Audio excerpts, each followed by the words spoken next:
বিকাল গড়িয়ে সন্ধ্যা নামলো প্রায়। আনোয়ার শেখ অফিসে বসে কিছু দরকারি কাগজপত্র দেখছে। পাশে রাখা টেলিফোনটা বেজে উঠল এই সময়। আনোয়ার শেখ ফাইলে চোখ রেখেই ফোনটা কানে ধরলো। হ্যালো, কে বলছেন? আনোয়ার শেখ। হ্যাঁ, আপনি কে? আমি কে তা জেনে তোমার কাজ নেই।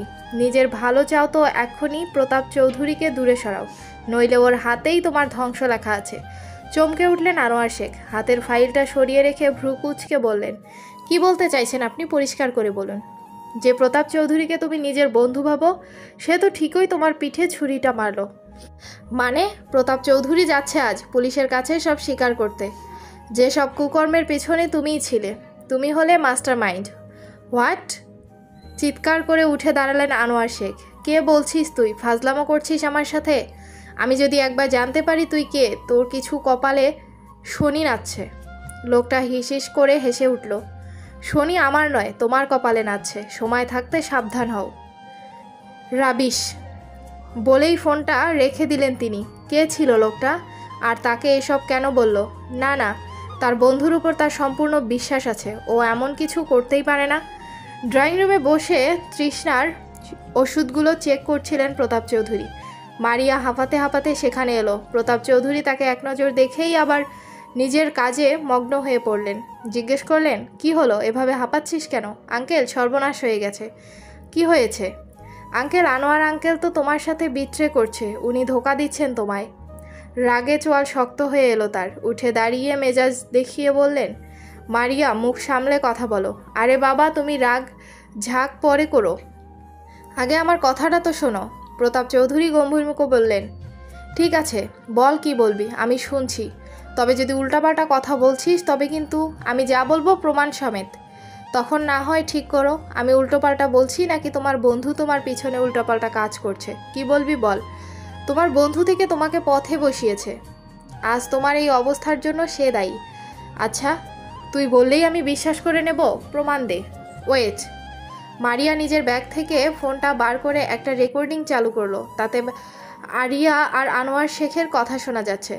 আপনি এসব কি বলছেন? আমি প্রতাপ চৌধুরীর সাথে কথা করা সব ডিল ক্যান্সেল করে দেব। তাহলে তো উনি দেউলিয়া হয়ে যাবেন। আপনি তো ভালো করেই জানেন ওনার এই প্রজেক্টগুলোর পেছনে কত টাকা লেগে গেছে। আমি তো সেটাই চাই, ও দেউলিয়া হয়ে যাক। কিন্তু কেন?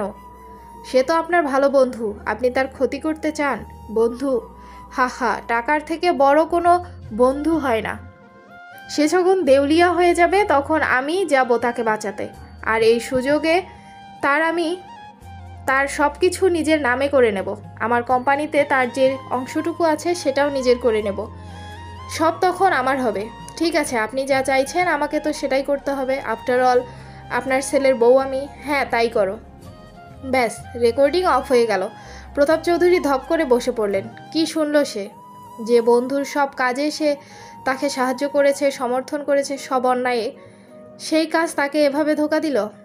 মারিয়া মেয়েকি কান্না করতে করতে প্রতাপ চৌধুরীর পাশে বসলো। আঙ্কেল, বুঝতে পারছি তোমার মনের উপর দিয়ে কি চলছে, কিন্তু আমি কি বলি, তুমি না ওই আনোয়ার শেখের সব কথা ফাঁস করে দাও, জানিয়ে দাও পুলিশকে, তখন বুঝবে মজা, বেইমানি করার ফল কি হতে পারে।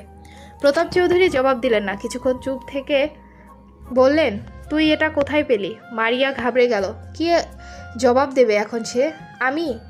আমি এটা আমাকে একজন পাঠিয়েছে। কে পাঠিয়েছে জানি না, কিন্তু আজ সকালে আমার নামে একটা কুরিয়ার এসেছিল, তাতেই এটা পেলাম। কিন্তু যেই পাঠাক সে তো আমাদের ভালো চাই, বলো? তাই তো জানিয়ে দিল সব সত্যি। কথায় বলে, বিপদে পড়লে মানুষের মাথা কাজ করা বন্ধ করে দেয়। অতিরিক্ত চিন্তা থাকলে প্রতাপ চৌধুরীও তাই হলো। তার মাথায় এটা একবারও এলো না এটা যে মিথ্যা হতে পারে। সে নিজের কানে আনোয়ার শেখের কথাও শুনেছে। সে তো চিনেই তার কণ্ঠ, সন্দেহ করার কোনো অবকাশই নেই। আঙ্কেল, মারিয়ার ধাক্কায় প্রতাপ চৌধুরীর হুঁশ ফিরল। কি ভাবছো? যেটা বললাম সেটা করবে তো? চোখ মুখ শক্ত করে জবাব দিল, হ্যাঁ, এটাই করব আমি। ওকে বোঝাবো আমার সাথে বিশ্বাসঘাতকতা করলে তার কি ফল হতে পারে। ওর জন্য আজ আমার এই অবস্থা। আমার মেয়েটা প্রপার ট্রিটমেন্ট পাচ্ছে না। কি জানি, হয়তো ওই ঠিকমতো চিকিৎসা হতে দিচ্ছে না, যাতে আমার মেয়েটা সুস্থ হয়ে যায়, যাতে আমার সম্পত্তির কোনো অংশীদার না থাকে, তাই এমন করছে হয়তো। ওকে আমি কিছুতেই ছাড়বো না। ওকে আর ওর ছেলেকে এমন শিক্ষা দিব যা ওরা আজীবন মনে রাখবে। মারিয়া একটা মুচকি হাসি দিল। তার কাজ কমপ্লিট। আগুনে ঘি ঢেলে দিয়েছে সে। এবার শুধু দাউ দাউ করে জ্বলে ওঠার অপেক্ষা।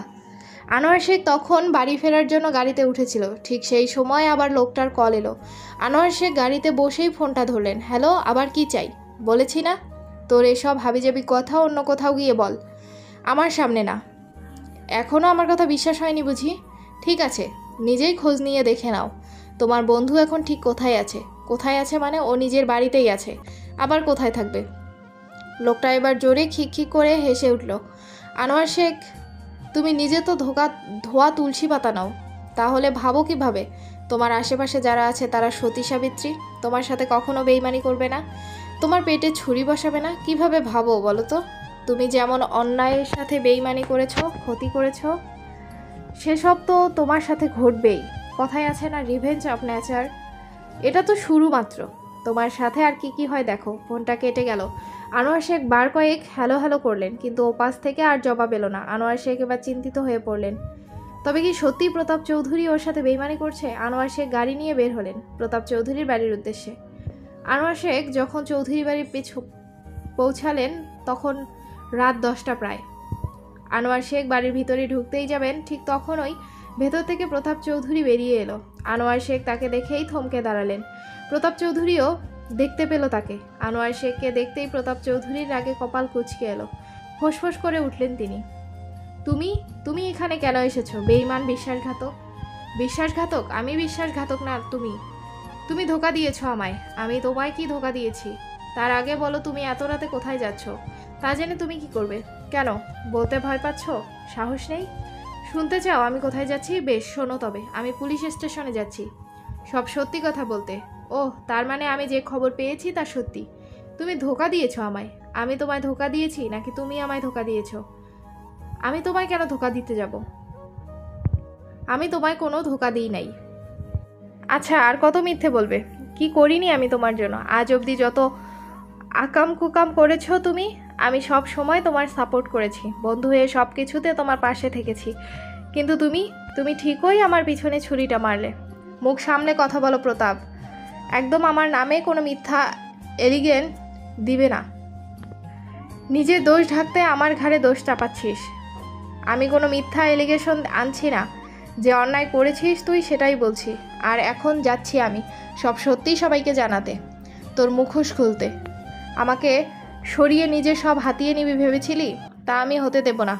তোকে আর তোর ছেলেকে যদি নাকে দড়ি দিয়ে না ঘুরিয়েছি তবে আমার নাম প্রতাপ নয়। বলেই প্রতাপ চৌধুরী পা বাড়ালো গাড়িতে ওঠার জন্য।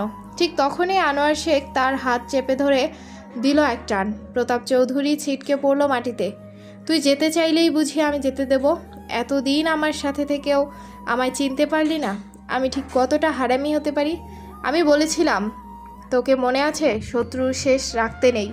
আজকেও সেটাই করব। মানে? তুই কি বলছিস এসব? কি বলছি বুঝতে পারছিস না? এক অদ্ভুত হাসি হেসে দিল আনোয়ার শেখের মুখে। প্রতাপ চৌধুরী ভয় পেল। সে চেনে এই হাসি। সে বুঝতে পারল আনোয়ার শেখের মধ্যে জানোয়ারটা জেগে উঠেছে। আনোয়ার শেখ যে কতটা নিচে নামতে পারে তা তো প্রতাপ চৌধুরী থেকে আর কেউ জানে না। প্রতাপ চৌধুরী ধীরে ধীরে উঠে দাঁড়ালো। আনোয়ার শেখের মুখের দিকে চেয়ে বলল, তুই কি করতে চাইছিস আমি বুঝতে পারছি, জানি। আমাকে মেরে ফেলবি তো ফেল, তবে ভাবিস না আমাকে মেরে তুই বেঁচে যাবি। তোর দিন ঘনিয়ে আসছে। বলতে বলতেই পিছন থেকে একটা ছুরি নিয়ে তেড়ে গেল প্রতাপ চৌধুরী। আনোয়ার শেখ ভরকে গেল। সে ভাবতেও পারেনি প্রতাপ চৌধুরী তাকে এভাবে আক্রমণ করতে পারে। সে ভেবেছিল প্রতাপ চৌধুরী কথা না শুনলে তাকে আটকে রাখবে কোথাও, কিন্তু ঘটনা ঘটল উল্টো। প্রতাপ চৌধুরীকে এভাবে আসতে দেখে সে সরে দাঁড়ালো। প্রতাপ চৌধুরীও টাল সামলাতে না পেরে পড়ে যেতে যেতে নিজেকে সামলে নিল। আবার সোজা হয়ে দাঁড়িয়ে সে এগিয়ে এলো আনোয়ার শেখের দিকে। আনোয়ার শেখ তার হাত ধরে ফেলল। প্রতাপ চৌধুরীর হাতে ধরা ছুরি আনোয়ার শেখের বুকের কয়েক সেন্টিমিটার উপরে। প্রতাপ চৌধুরী তীব্র চেষ্টা করেও ছুরিটা তার বুকে বসিয়ে দিতে আনোয়ার শেখ নিজের সমস্ত শক্তি দিয়ে তাকে আটকানোর চেষ্টা করছে। প্রতাপ, ভুল করছিস তুই, থাম। ভুল? আমি কোনো ভুল করছি না, যা করছি ঠিকই করছি। তোকে আজ আমি মেরেই ফেলবো। দুজনে হাতাহাতিতে ছুরিটা গিয়ে ঢুকলো প্রতাপ চৌধুরীর পেটে। তীব্র এক চিৎকার দিয়ে সে মাটিতে লুটিয়ে পড়ল। আনোয়ার শেখ হতভম্ব হয়ে দাঁড়িয়ে রইল সেখানে। সে বুঝতেই পারেনি তারই হাতে এমন অঘটন ঘটবে। এবার কি করবে সে? কিভাবে বাঁচাবে নিজেকে আনোয়ার শেখ?